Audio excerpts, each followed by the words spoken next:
You know what? But that's fine. Yeah, and having said that, I think we can just wait for more attendees to come in, but here we are.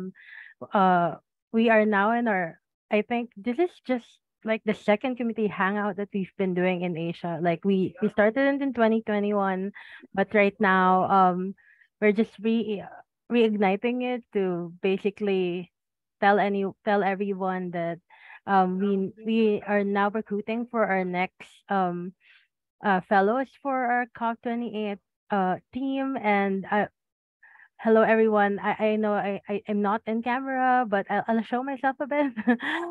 There's a plateau of, I guess, a series of unfortunate things that happened to me today, but I'll let's talk about that next time. I'm with Cheryl, Anthony, and Stuti. So happy to be with them and be connected once again to talk about our experiences in COP and basically invite you to be part of our team this year. So um, I can introduce to you what our fellowship is about. So basically, um this fellowship is so for today what we'll do is we'll have a Q&A session with all our past fellows, and we'll give you the floor on everything you want to know about COP, what to expect, and what is the fellowship like, and how Stuti, Cheryl, and Anthony were able to ace their fellowship application. So just a little bit of a background. Our fellowship is a fully funded fellowship for journalists to cover the climate negotiations. So it will be on November 30th to December 12th. And what we do is we normally give them, our fellows, media training, stipend, and networking opportunities with other journalists and researchers and influencers or and activists around the world. So we try as much as possible for the fellowship to be comprehensive, as a learning experience is also a networking experience. And having said that, we all of these things you can see in our FAQ section in the website, but I'll get to it and ask what's it like from our past fellow Cheryl, Anthony, and Stuti. So maybe let's start from the only guy in the session, and I'll turn off my camera because even I am very distracted by my face.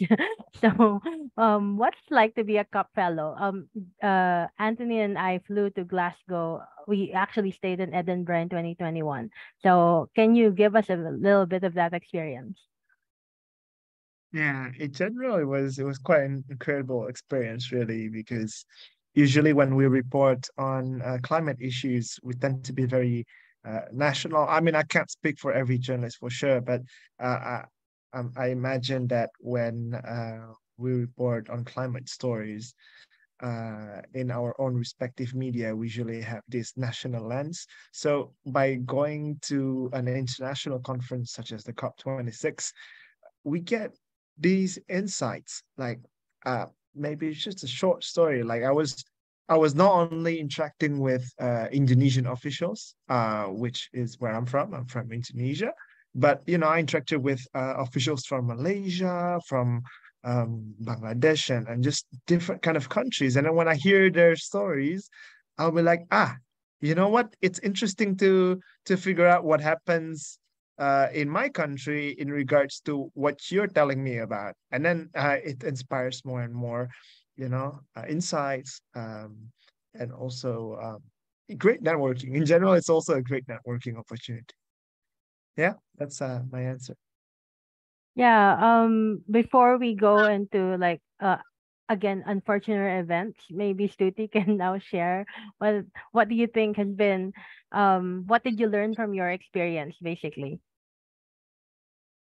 A lot actually. I think COP27 was a very unique experience for me, and at the same time, I feel like it was very much needed. I was new to covering climate, and I was writing for South Asia, I was writing for Asia, and I was writing for different countries as well. But at the same time, because generally, like Anthony said, when we are basically reporting, we are going out to see what's happening in person. We are only aware of what is happening in our surroundings. But going to COP and also following minute to minute details there and speaking to so many different people, you actually realize that, you know, how uh, how connected the experiences are, and the way the climate is connected, basically, like, all the countries that are neighboring countries that are, in the global south, or even the globally, all the countries together face so many things that are just, you know um, just basically a big network of like so many different things happening at the same time. But I think for me personally, the biggest learning was that I can understand climate politics, and I can also um, report on the scientific facts and everything combined and connected to the local experience. A lot of times earlier, before covering COP, I actually felt a little bit confused about some of the things. I was feeling like I'm new to the beat. I was not very confident in terms of what's happening and what's not happening, and it can just sometimes feel very daunting. But those 2, 3 weeks in Egypt and my interaction with so many different officials and reporters and people actually made me a very confident reporter. So when I came back, I was actually a lot more clear in terms of what I want to say, what my stories are going to be about, and how I need to structure my coverage to make it more relevant for my audience here. So, yeah. Yeah, thanks about that. I also wanted to ask Cheryl, because during the time that you are in COP, you were also kind of like reporting on a regional, not just about Singapore but also in a Southeast Asian aspect. So how do you think you're able to do that, and how do you think it, like, the experience actually shaped you as the journalist you are right now? Yeah, so basically, yes, I wanted to just kind of expand my perspectives beyond just Singapore, because everything I've been doing has just been really, really local. So I guess one of the few things that I sort of realized was the links between Singapore and the region. So this was something that I've always wanted to explore.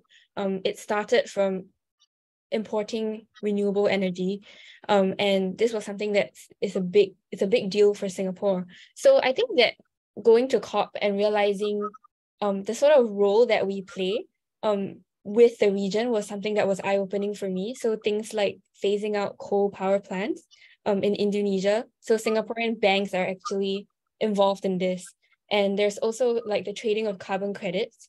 So even though this is not very, very closely tied with Southeast Asia, but I think it sort of gives me a better idea of what the region is sort of up to.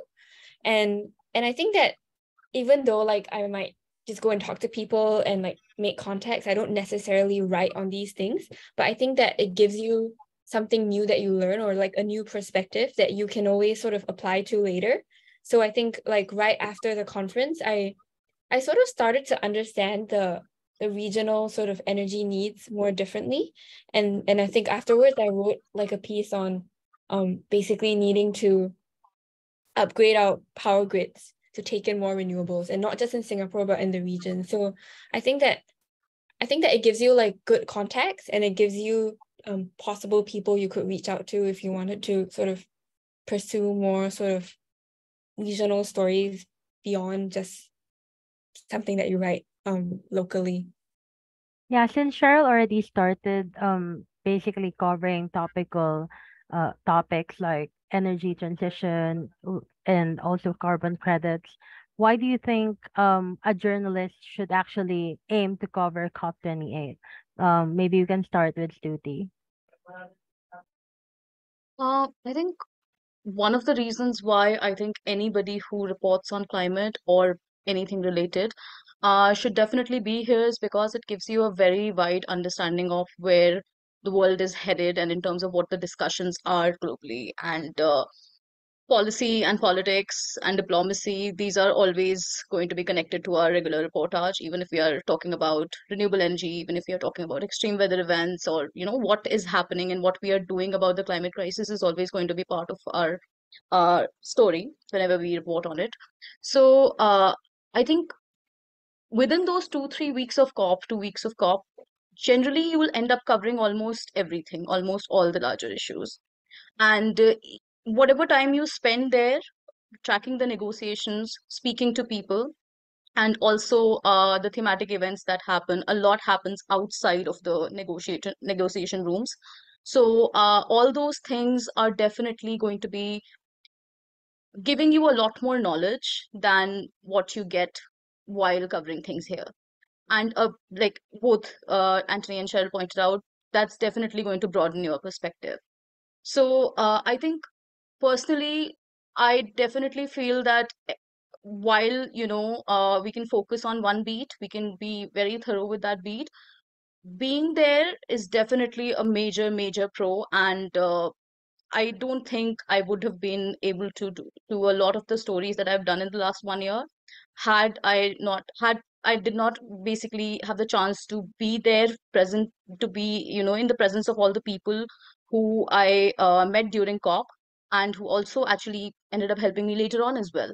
So basically, I would think that I'm going to be covering all the COPs from now on. So I'm also looking forward to be in Dubai, and also basically thinking that I should be paying a lot more attention to what's happening on the diplomacy side of it, because I think it's just always going to be connected. There's no way I can write about it without mentioning what the world is actually doing about it. So yeah. Yeah, thanks for that, Stuti. Anthony now is not a journalist anymore. But what do you think has been how did the experience going to COP actually help you in shaping your new career right now as a researcher? Yeah. Thank you so much. Yeah. As Vienna mentioned, I'm no longer a journalist. Well, I mean, they always say once you're a journalist, you're always a journalist anyway, whatever job you do, and it's completely true. But for the COP26, specifically, I think it did well. First of all, I made new friends. I think everyone likes making new friends. So if you like making new friends, especially friends that are very diverse, right? From a lot of countries, a lot of educational and professional background, definitely worth a shot to join COP28. But I think in general, well, first of all, let's be pragmatic. Okay, it's a good portfolio, right? You want to apply, journalism or not? It's kind of impressive to tell that you've been invited to this international conference. So let's put that out there first. Also, second of all, I think in terms of understanding issues, actually, I really like what Stuti just said about that diplomacy, right? Like going to these international conferences, you realize that there's just much more things happening than just the issue themselves. Like you can't talk about climate change. Exactly. You can't talk about climate change without talking about diplomacy. And this is something that I sort of also carry over to my current jobs when I try to, as a researcher, try to advocate certain research findings. Uh, I also consider, the diplomacy side of things, whether that is like country to country, or in general, just government, government diplomacy. So I guess that's the biggest takeaway, really. Portfolio and also diplomacy. There you go. Thank you, Anthony. So we actually have some questions from our audience. We asked them to send in their questions Right. beforehand, and our community manager Aishwarya is here with me to actually ask those questions from our community. Some members of the climate tracker team are also with us. Jom, our operations manager, and Agnes, our finance manager, and Gaya, our mentor. If you want to ask them some questions on, well, maybe Agnes on money, Jom on our selection criteria, you can go ahead. But Aish, go.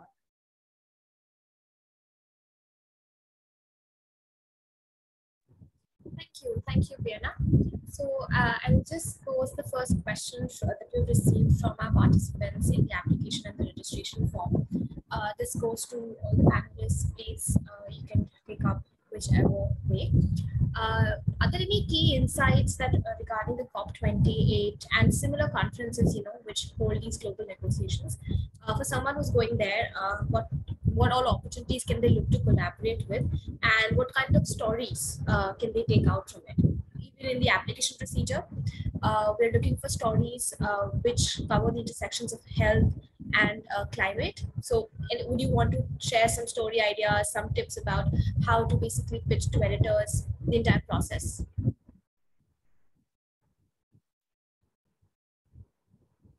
Cheryl, would you like to take this up, or Anthony? Go ahead, Cheryl. Oh, sorry. I think I couldn't really hear your question. But basically it's what story ideas we could pitch. Was that what you were saying? Yes. Okay, so I think that what helped me was to think of sort of broad themes that I wanted to pursue. Because I know that even though we might have like these set ideas of stories that we want to do, this could change because it really depends on what happens before COP, especially since there's also a G20. So I think what helps is to have like a broad theme that would kind of be timeless, so that you can sort of like keep tabs on it, and then when you're actually there and when things are more firmed up, then you can sort of tweak your pitch according to what sort of happens. So to give an example, I really wanted to do a loss and damage story when I applied for COP27 last year. But when I went there, I felt like it was so widely covered and everybody was writing a story on loss and damage. And I didn't feel like I could value add as much anymore, because what more can you say that hasn't already been sort of covered? So I decided to venture into carbon credits instead. And one of the other fellows, Maxi, was also very into carbon credits. So we kind of like collaborated by like trading info that we got, by like telling each other what we got from talking to negotiators. So then that was easier for me to sort of pitch something different and something that's more related to my country that might not be as widely covered by like the wires, like Reuters or AFP and so forth. So so I think that was something that really helped me, and I wish it was something I did differently as well. Yeah, I think that question is also related to the question we have in the chat box, saying how we can effectively identify and wisely choose what we want to focus on. I want to backtrack on our I actually want to backtrack on our experience, because I asked Cheryl and Stuti to basically send me a reporting plan, because I don't want them to go into COP and Egypt like empty-handed and not thinking about what they wanted to write. So I can share with you, like we started I can definitely agree, like Cheryl really wanted to start with the loss and damage angle, and then she went into like writing much more on like energy transition, and Stuti as well, because she has to write much more on the broader aspect of climate change and not just on South Asia. So it also helped because a part of our team was on G20. Gaya and I are on G20, so we were able to collaborate with the COP 27 team. So we were able to like feed each other of what we were able to gather from Indonesia, and then gather from Egypt, and just write each other's they complete each other's sentences, because Gay and I are also covering for our own news outlets. But I guess when it comes to like side events and talks, what I can say as someone who's also been there in the negotiations is you really have to know what you wanted to do, like, and like your first week is your trial period. I don't know if Tuti and Cheryl and Anthony also um agrees, but the first week is the trial period. The first week is the days wherein you stumble, you fall, you pick up yourself and try to kind of like I'll try. I'll let Stuti explain. Maybe she can talk about her experience in the first week. Yeah, so thankfully I went with a plan, thanks to Vienna, because it can actually feel very chaotic. It can feel very overwhelming in the first week, and it kind of depends. I'm sorry if you're hearing my cats. I'm really sorry about that. But it can actually depend a lot on what sort of coverage you're looking for. Uh, Depends on your organization. I think COP is a place where you can have a lot of different kinds of coverage. You can go in just for features, big stories, explainers, or you can go in for hard news, constant breakers, things like that. Or you can go into actually focus on your region as well and just try and actually give it a broader perspective. So anything you want, any kind of coverage your outlet is focused on, you'll definitely find it at COP. That's news wise, I don't think there was any dull day. Um, my first week was I did not get an entire week to settle down actually. Things started happening very early on. The very first day, the loss and damage agenda, I basically made it to the COP27 agenda, and that was a very big deal because covering South Asia and looking at loss and damage for the longest time. And also, we recently covered Pakistan floods. So, loss and damage was a very major focus for the outlet and for the region as well. So, with that, things just started happening very quickly. And there were lots of interviews happening, lots of people coming in, and just lots of, speculations that what's going to happen, what's not going to happen. So, my coverage was mainly a mix of both broader stories, but also day to day things because we were doing short pieces, features, newsletters, everything. And doing that, I felt like it really prepared me for the rest of the time there. The initial 4 or 5 days gave me enough content to continue to write till the very last day. And nothing really surprised me after a point. I think the trainings also helped a lot in that all the input I was getting from people at Climate Tracker, Vienna, Chris, and everybody around, all the fellows, I was feeling very confident in terms of being able to analyze what the outcomes will be and how it's going to impact India, Pakistan, Bangladesh, and all the regions that I was focused on, and also broadly what it will mean for the world. Um, so I think that's how I planned my coverage. It can be a different thing for a different journalist. Some people can choose to start slowly, and sometimes the pace of the COP and all the news events will just decide it for you. You'll probably have to increase the pace a little bit. But yeah, I think once you're there, you do catch up on things. That's the best part. And if you have a little bit of help, it really, I mean, it works out. Thanks, Tuti. Anthony, can you tell us about your COP26 experience? I like how you phrase it, like COP26 experience, like that. That's something a bit cryptic about it. No. But well, my COP26 experience, I think in terms of answering that question about um how can we effectively identify and wisely choose what we want to focus on? So I think first and foremost, if you can, have interviews or like just maybe informal talks with like some of the stakeholders, let's say, by now perhaps you've made some connections, maybe with some, I don't know, oil and gas companies or some multilateral banks or some NGOs, right? Maybe they have a clue on what's gonna come or like what's gonna be a big issue. That's first and foremost. Second of all, also talk to fellow journalists. Sometimes you'd be surprised of what other journalist knows.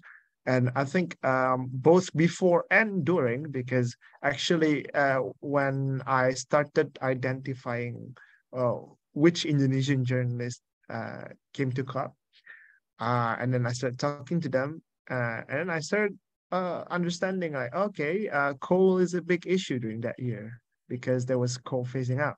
It was not particularly the first time, but it was like explicitly and like a worldwide announcement, like, hey, we're gonna phase out by this year. So that's another thing. And also, I think the most important, I think the most basic thing that anyone who wants to join COP is to just manage your expectation. I think it's literally impossible to cover everything. And I think this has been stressed also by our mentors at COP. I don't know if Cheryl and Stuti got the same advice, but at least the COP26 mentors at the time, which is Francisco and Vienna, alongside other people, um, they told us just manage expectation. And also alumni. Actually, I also ask alumni, and that's another way to try to get a feel on how COP is. And so thankfully, I was not working for a daily publication. I was actually working for a weekly publication. Uh, but my articles are longer, and my articles are a data field, so it's data journalism. And so I had the privilege to sort of sometimes sit back and like look, because with data journalism, you can't rush a lot of things anyway. But yeah, so manage expectations, talk with your colleagues, talk with your networks, and everything will be fine. And I think just enjoy the process. And sometimes we stress too much about like what we're gonna do, what we're gonna say. I think eventually things are just gonna you're gonna figure it out. Don't worry. I think that's my take on it, Piana. Yeah, I hope I'm not putting this person on a hot seat, but I see one of our attendees is Chang, who is one of our COP26 Mm. online fellows. And I think Chang, maybe you can share to us how was it working with me and Anthony, because we also kind of like work on jet P issues and also coal phase out issues. If you can just unmute yourself. So we actually have an in-person fellowship and also an online fellowship. Hi Chang, thank you for joining us. Hello guys. Oh, it's like reminds me of like a lot of things when thinking about like my COP26 experience, and I also joined the climate tracker on G20. Also in during the COP27 time, and due to some issues, I can only participate online, but it's still a lot of, a lot of things happen, a lot of memories. I think because you call me unprepared, so I have to Sorry think. about that. Yeah, I have to remind a little bit because I'm also like join another fellowship about energy transition, and my mind is full about it. I think um, uh, yeah, I mean, if there's anything to summarize my experience from like the like very beginning part, like to um, um, when I choose the story themes, and till the finishing part, I think my one of my struggle is like because in Vietnam we uh, like our journalism landscape is very much influenced by the government, so we have to pick the topic very carefully so that it doesn't like conflict with the current like the current orientation of the government. So that's one of the hardship to choose the topic from the Vietnamese journalism perspective. And then uh, during that time, during both COP26 and COP27 and G20 in last year, we both have the same problem. That is, our national power development plan is unfinished. So we have to be very unsure about what we are going to write, because we are not we are not like we don't know like which will be the trend, and then at that time I realized that like in the first half of 2022, it's like everything energy all focused on LNG, but like after that we have to move towards offshore wind power. Yeah, I mean the energy transition in Vietnam, like it changed so fast. Like in 2021, it's all about onshore wind energy and solar energy, but then we just focused more on LNG and then offshore winds, and until now there's still a lot of problems. So to navigate through the the current situation in Vietnam, and then to incorporate the G20 and COP27 or COP26 perspective, it takes me to read a lot of legal documents, and also like the current trend, and thanks to my colleagues in from Climate Tracker, they helped me like provide a lot of perspective from the two meetings, because I can only participate online. So yeah, I think like a lot of things happen. Like I struggle a lot to find the suitable topics, but then we finally choose the topic on offshore wind and LNG and jetty, which is also at that time the most prominent topics about like energy transition. So I think yeah, so I think there's a lot of things, like a lot of like hardship when we are covering the COP26, COP27, and all the climate conference, like because there are a lot of things happen, but then through like the collaboration and through communications, we can like find like the same ground, and to like really find the right way like to navigate our stories. So I think yeah, I think Thank that's you. all. Yeah, I can Thank you, share Chang. And now. Yes. sorry for putting you on the spot. But again, I'm putting another person on the spot. Gaya was also with us when we covered COP26, just to basically widen our perspective in covering climate coverages. Gaya, can you also share how you're able to cover the negotiations? I sorry, am I audible? Because I changed my audio. Yeah. Okay. Yeah, okay. Yeah. So I also covered COP26, but I was not a fellow climate tracker. I was a fellow of EJM.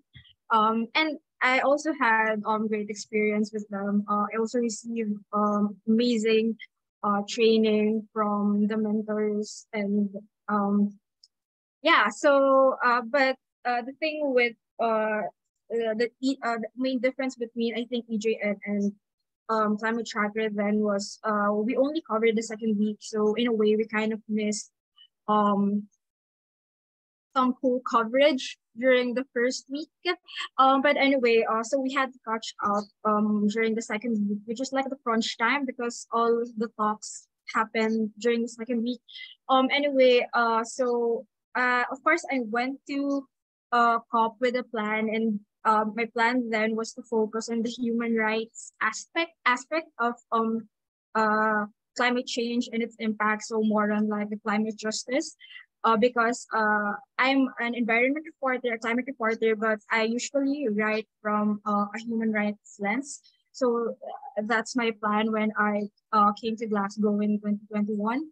So yeah, so I mainly focused on um, the impacts of climate change on the youth, how they're reacting to it. So yeah, basically the protest, because yeah, I'm also a young person. I'm still like in my early 20s, so I kind of like resonated with the young people who were, lending their voice so that people will take action, especially those in the government, those who are powerful. I think what happened during COP26 then was there were a lot of Filipino journalists there. Vienna was there. There's another one from Raptor, and there's our mentor from EJN, who was also a Filipino journalist. So I think because there were a lot of journalists there, so I felt like I had to make my coverage a little different from the others. So thankfully, the others did not focus on the climate justice aspect. They focused more on the finance aspect. I think the challenge covering COP then was our delegation wasn't really open to talking to some journalists. They were open to talking to, I think, one journalist. Is that right, Gano? But I think most of the journalists there, they weren't really open to talk to. So yeah, that's a challenge because of course you have to get the government side, but they just referred us to the PR. So I think what I did there was, if I cannot directly talk to the government, I can just talk to one of the negotiators. So yeah, I think that's how I was able to navigate COP. Of course, COP is not easy, especially that was my first time covering a huge climate conference. Of course, as Tuti mentioned, I think it was Tuti, it was very overwhelming. But I think with the right guidance from your mentors, from the trainers, you'll do fine. And I would just like to echo Anthony that stop stressing over things, because I think during my time, because it was my first time, I stressed a lot over my COP coverage. So I think maybe if I get to cover COP again next time, I'll be more not really chill, but I think just enjoy things. I'll get this. I'll get things figured out eventually. That's it. Thank you.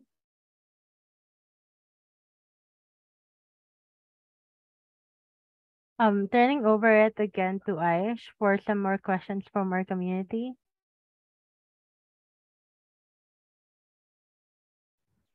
Thank you, Vienna. I just want to inform everyone that Cheryl has dropped off the call. She had another interview to attend to.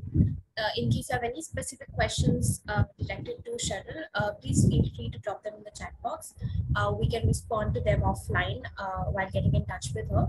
And I'd like to throw another question to Anthony and Stuti in terms of the kind of experience that they come in with. Is it necessary that for someone who's applying for this opportunity or planning or hoping to report at COP should come from a lot of experience in climate reportage? What kind of background should one have? Should they be really experts in the subject matter, or will it work if they are just starting it out for the first time? Hi. Anthony, Thank you very much. Should I be going first? Yeah. Yeah, sure. Oh, sorry. Is it Stuti? Sorry, I misheard the last part. Was it? Oh, okay, it's mine. Okay. Sorry about that. Yeah. For sure. That I think Climate Tracker team can probably clarify this, further. But I think like you don't have to be like a very experienced journalist to try to apply, because when I was there, there was one of the fellows, I think, have been a journalist slash researcher for like 15 years or like 20 years, something like that. And I was like a shy of 3 years, that's nothing compared to his career trajectory. So that really proves that you don't have to be particularly, or you don't have to have particular experience. Maybe that's a better way to phrase it. But I think one thing that is important during the application is to really see what Climate Tracker requires. Like, what kind of person are they looking for? I think I'm not too sure about COP28, but I remember COP26. There were criteria of like, being interested into climate politics and climate justice. And I think when you're answering the questions in the application form, I think that's something you definitely have to highlight. And perhaps a second thing that I'd like to express is, even though you don't maybe have a particularly long experience or lengthy CV, you can always try to distinguish yourself through your experience. Like the way I distinguished myself, and thankfully it worked, which was to distinguish myself as a data journalist in the climate sphere, which turns out not many people are doing it, especially in my region. I can't say for now, but back then there was so little data journalism coming out of the climate scene. um and so that was my way to distinguish yourself. So those who are applying can also ask themselves like what would distinguish themselves from the crowd. That's my answer, Ashwarya. Thank you. What about you, Stuti? Yeah, I think I completely agree with what Anthony said, because for me also, I wasn't really a climate journalist. I had 5 years of experience covering different beats, but I just started with climate. So a lot of the things were very new for me. But I think what makes an application, or the reason for your reason to be at COP clear, is that how you are going to use that experience in your stories, what kind of stories you want to tell, and what is it that you can do. You can be very good at covering one specific angle among all the different climate stories. You can be maybe focused on agriculture, you can maybe be focused on extreme weather events, you can maybe be focused on energy or business side of climate, anything like that, or the political side of it. But as long as you have some experience and you have a very clear motive about what you want to be getting out of that conference, and what your stories are going to look like, even a rough idea, that's going to make it pretty easy. And as far as those nitty-gritties are concerned, in terms of, the different groups and the terminologies and all the things that sort of make COP sound very complicated when you're not trained to cover it, I think those things do get covered in the initial trainings that we get. I got some pretty detailed trainings, and when I was looking at them, when I was hearing people, at first it did feel complicated, but spending time on those issues, asking questions, reading more about it, clearing your doubts, asking questions to your mentors, all of those things will help. So even if you don't have any experience covering climate, but you are interested and you have a clear idea of what you're going to do, I think you can make it work. You don't really have to be a climate expert or climate journalist or know everything about the conference before applying, that's for sure.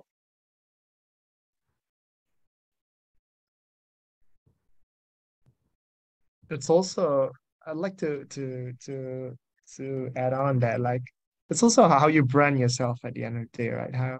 How like tell your story. I think in any kind of application, whether that's fellowship, a scholarship, or even a job, uh, you know, trying to not only justifying why you should be there, but also how is it relevant to to us, and then how you want to be seen by the committee of yeah, the one that's selecting you, basically in this case, COP COP 28. No, wait, what am I talking about? Climate tracker. That's what I meant.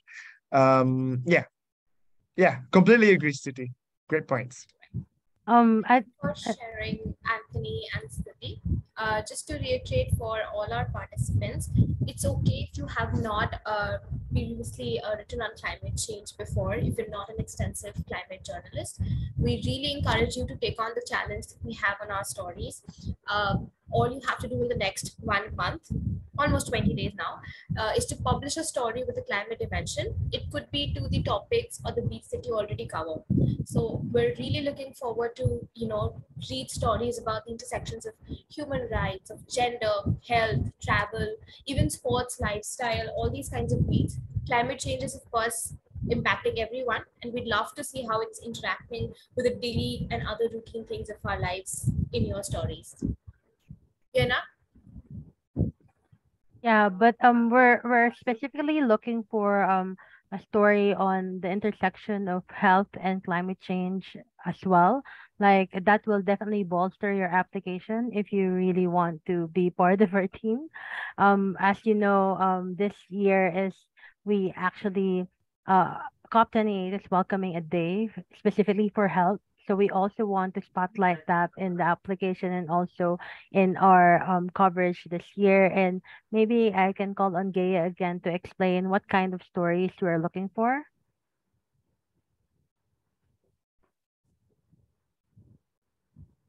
Yeah. So thank you, Biana. So Climate Tracker Asia is specifically looking for well-researched, well-sourced, and well-written stories that shine a light on the health consequences of climate change. So what are these kinds of stories?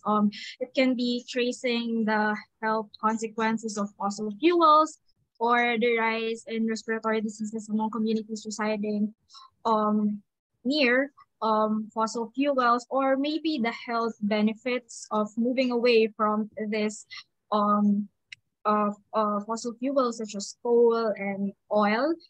So yeah, we welcome reports, news features, investigative pieces tailored for various mediums. It can be for print, online media outlets, television, and even social media. So if you do a lot of TikTok on climate change, you can definitely do a TikTok on like the intersection between climate change and health. So the story that you should be able to publish for like a challenge should be published in regional or national media publications of your choice. If you're publishing in your local language, you must submit an English version for review. So, we can see if that article really deserves a spot. Uh, one thing to note though is that Climate Tracker Asia is not looking for op-eds and advocacy pieces. So just stick to news, investigative news features, or you can actually do some data journey on the intersection between climate change and health. Yeah, just to answer the question of one of our attendees, yes, we are looking for a story specifically on the health impacts of fossil fuels, which we will be um, uh, doing a webinar again next week, same time. That's why, but as we are always saying to our fellows, while we feel like there's a sort of like so many intersectionality when it comes to climate change. So the health impacts of fossil fuels can be on a perspective of climate justice, and on perspective of human rights, perspective of biodiversity, air pollution. So we will basically give you the editorial freedom on what you wanted to write about the health impacts of fossil fuels, but the story that you publish should be about that specifically. Another question is, can the story be published in international media outlet in a country other than your, of course, yeah, as Gaya said a while ago, it can be published in any regional or national media publications of your choice. We just really wanted to see basically your ability to publish a story and publish a compelling story. So if you're writing a story, we're not really looking for, 2,000 word story. Tuti and Anthony would know this. Like we for their challenge during their years, we don't really specifically want them to like have a full blown story. So if you have as Gaya said a while ago and as we're flashing on the screen, a story that's well researched with at least three sources. And that I guess is like a 600 to 800 word story. And if you're able to publish it before August 4, send it to us and we'll deliberate, and yeah, maybe we can welcome you into our COP 2018. Back to you again, Aish.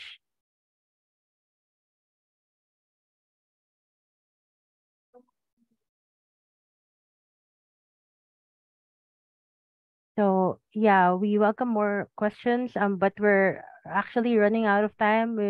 We will be closing the session in I guess like 5 minutes.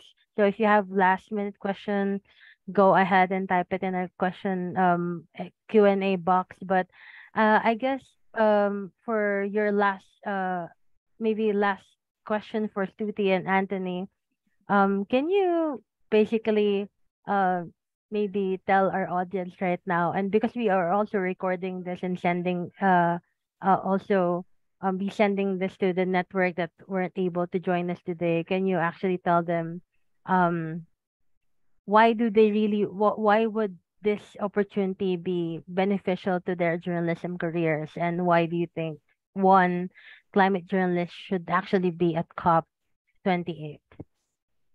Tuti?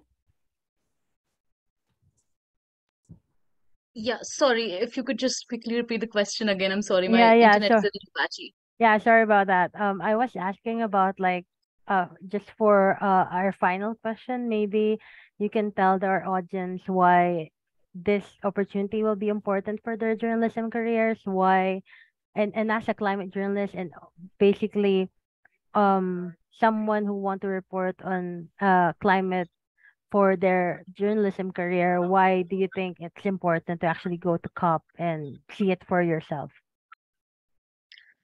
I think in terms of coverage, I think there's one thing that I learned when I started covering climate is that in the future, I think climate is going to be literally everywhere and it's already happening.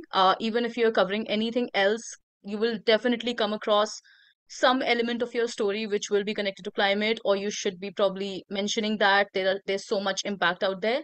Um, what I personally think that from the time I started covering, looking at this beat as my primary beat, I actually felt that there was a very strong need to understand whenever we are writing that the world needs to act, we need to understand how the world is actually acting. And in order to get that, you need to be present. You need to have a little bit of a help when you are covering COP. And you need to be speaking to people, speaking to ministers from all the countries, speaking to activists. And there's no other platform that brings everyone together except COP. There will be a few countries meeting in different places, but COP actually brings all the countries in, all the leaders in. And it's actually very helpful to know, even if you're living in Asia, it's very helpful to know what Latin America is doing, what Europe is doing, what Africa is doing, what Australia is doing. So those things really play a role in terms of how well you can report on climate after the summit gets over.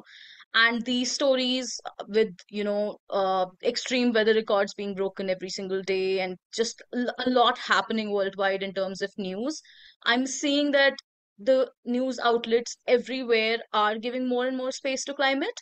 And even the reporters who don't cover climate as their primary beat are writing about these things, or at least making a mention about these things. So in order to do it correctly, and in order to add relevant information to your stories, whatever your medium is for your journalism, I think it's very important to have basic understanding of these things. And I don't think there's any other platform better than COP to actually get that understanding. And this year again, I mean, every year we say that the COP's going to be crucial. This year again, it's a very important COP summit. Lots of things are pending. So I think anybody who joins for COP28 will definitely get a very, very, um, very important experience of their life that's definitely going to help them write better on climate and be a better journalist in general, I think. Thank you, Stuti. How about you, Anthony? You actually have a tough, I guess, tall order to close this session. Yeah. Yeah, I'll try to make it as quotable as possible. No, I'm joking, but yeah, in essence, COP conferences, why you should, why you should aim to cover COP. I think it was the previous question that's kind of good closing statement. I think uh basically people at COP are making decisions for our future. Now that may sound over dramatic to some, but these decisions will affect like humanity as a whole in decades to come. So if you are able to attend directly, you can directly hear, talk, and sense what these people feel. Because as we know, the COP conference is a global event where there's policymakers, scientists, activists, and stakeholders. They try to come together to actually shape the future of climate action. Right, that's the essence of COP. So I think to close this little webinar, I think it does offers you a unique opportunity to try to not only be a part of that climate action, but also to understand, what are the latest developments, what are the emerging trends, right? What are some of the innovative solutions that are being suggested in uh, these conferences, like, and it also pragmatically speaking, it allows you to engage and interact with influential figures and also share stories, right? I think as journalists, that's what we do. So it also enables you to share stories uh, of your local communities, maybe at a global scale, or maybe share global stories at your local community. And at the end of the day, you contribute to the global narrative and the global dialogue on climate issues. That's all. Thank you.